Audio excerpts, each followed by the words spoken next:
Thanks for tuning in to Bella Within, a sacred space where feminine wellness meets the healing wisdom of your soul.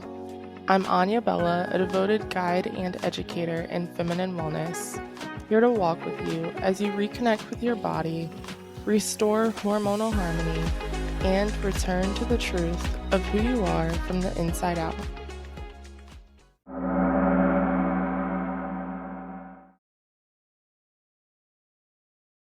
So you had a lazy day, didn't do much, just sat on the couch, read a book, watched TV, even just scrolled on TikTok. But what happens when that lazy day turns into a lazy week? That lazy week turns into a lazy month. Maybe you're not lazy.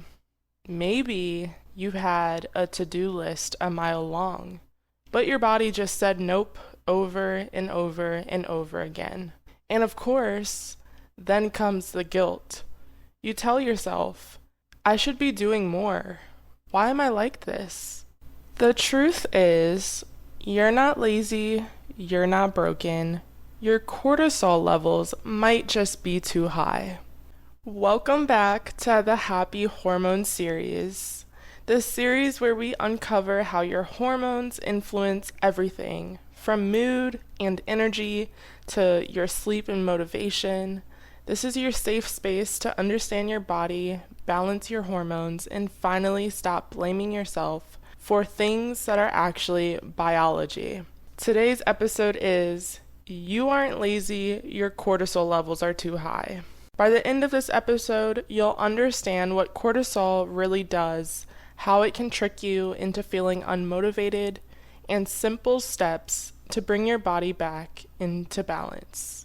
Today's mantra is, I release what I cannot control. You may be familiar with cortisol from the first episode, where we discussed how sleep can impact your hormones. As we know, cortisol is often called the stress hormone. But cortisol isn't all bad. In fact, cortisol is what helps you wake up in the morning, gives you energy to focus, and even supports your immune system. Cortisol works best in short bursts. We need cortisol for when we are working out, chasing a deadline, or handling a stressful situation. Cortisol is what kicks in and gives you that extra push. That's your body doing exactly what it was designed to do. The problem comes when cortisol stays too high for too long. And in today's world, with constant notifications, work stress, political frustrations, and hustle culture, that's exactly what's happening for so many of us. Some symptoms of high cortisol can include waking up tired even after a full night's sleep, brain fog, like reading the same line 3 times and still not processing it, or going downstairs to grab something, but when you get downstairs you don't remember what it was that you needed to get, intense sugar or salt cravings, feeling wired but tired, anxious, restless, but too drained to do anything, or you're laying in bed and you just can't sleep even though you feel tired, weight gain around the belly for some of us, irregular cycles, or skin breakouts. Sound familiar? If so, your cortisol might be the one that's calling the shots. Why you feel lazy but aren't. Here's where the mindset piece comes in. High cortisol puts your body into survival mode. And in survival mode, your brain doesn't care about your long-term goals. It cares about conserving energy and keeping you safe. So when you're lying on the couch, unable to move, that's not laziness. That's your body saying, I'm already maxed out. I need to protect you. Think about your phone. When you have 20 apps running in the background, the battery drains faster and everything on your phone slows down. Is the phone broken? No. It's overwhelmed, being overworked, trying to do too many things at once. And that's exactly what your brain feels like on high cortisol. But here's the problem. Society doesn't teach us this.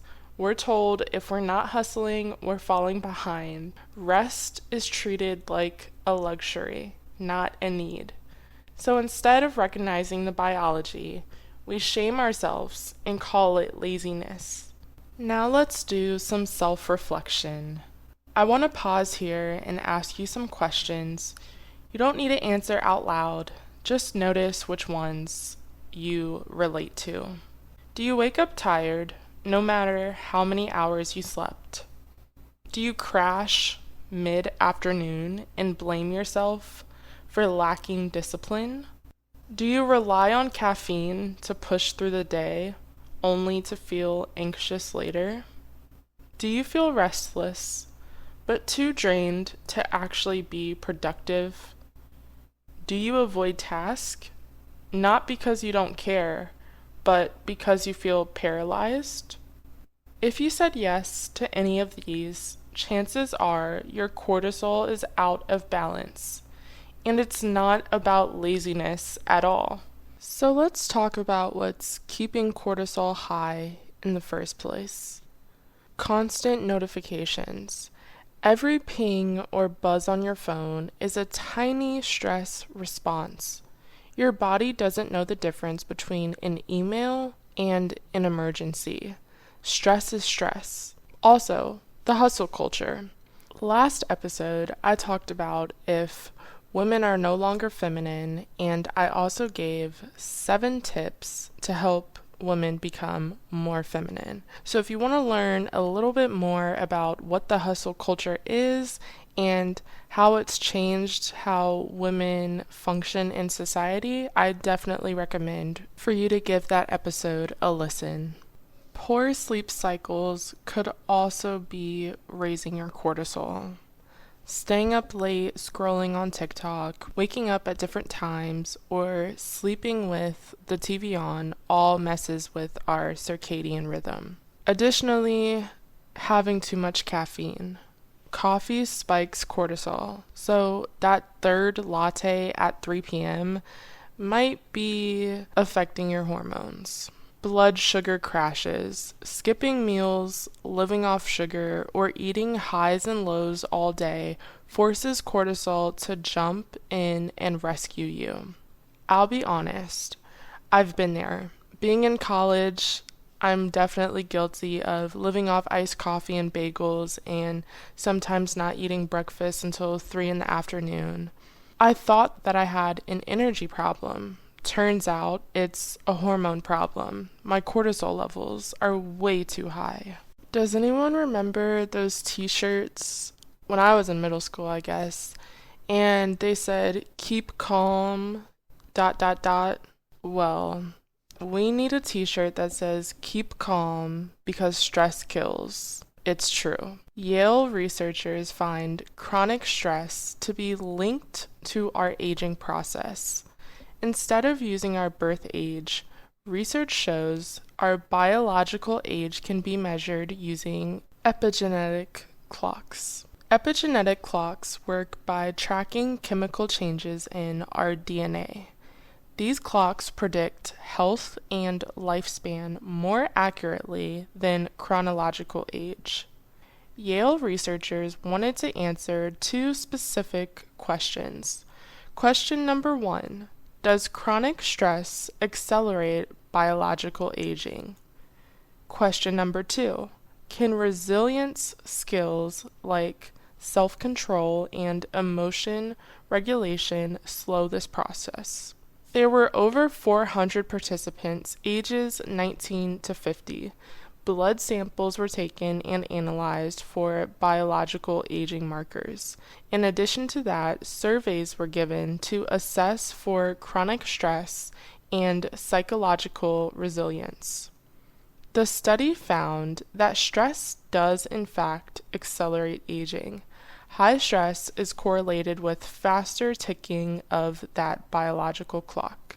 It also found stress is linked to insulin resistance, raising risk for diabetes and other metabolic issues. The study also found resilience protects against stress. Strong emotion regulation buffered the impact of stress on aging. Strong self-control also protects against insulin resistance.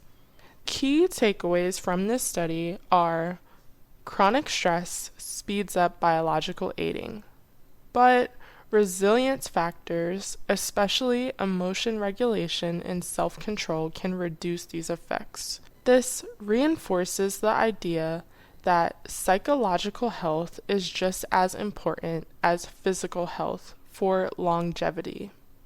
It's not stress that kills, it's our reaction to it. That's a quote by Hans Selye, who was a Hungarian-Canadian endocrinologist who was also known as the father of stress research. Now let's review 7 daily practices to reset your cortisol. You can first start with trying to incorporate some sunlight into your morning routine. Before you touch your phone, try opening up the blinds and let sunlight hit your eyes. Just 5 minutes can help your body. Next is modifying your diet to eating more balanced meals. Try adding protein and fiber to each meal. Eggs and avocado are a great example for breakfast items instead of that sugary latte. The reason why you want to do this is because we want to prevent blood sugar spikes, which leads to cortisol rising. Another thing you can try is gentle movement. Walking, yoga, Pilates, and dancing are all good examples of gentle movement. Sometimes slower workouts are better at handling stress than high-intensity ones, which can actually make our bodies feel more stressed.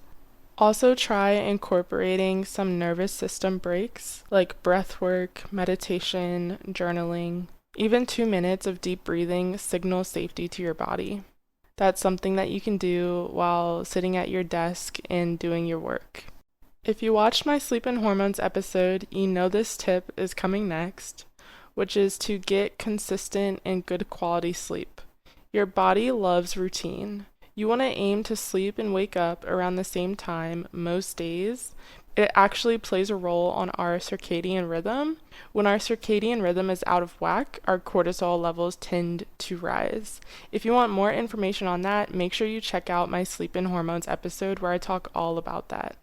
The 6th tip is to create healthy boundaries with caffeine and screens.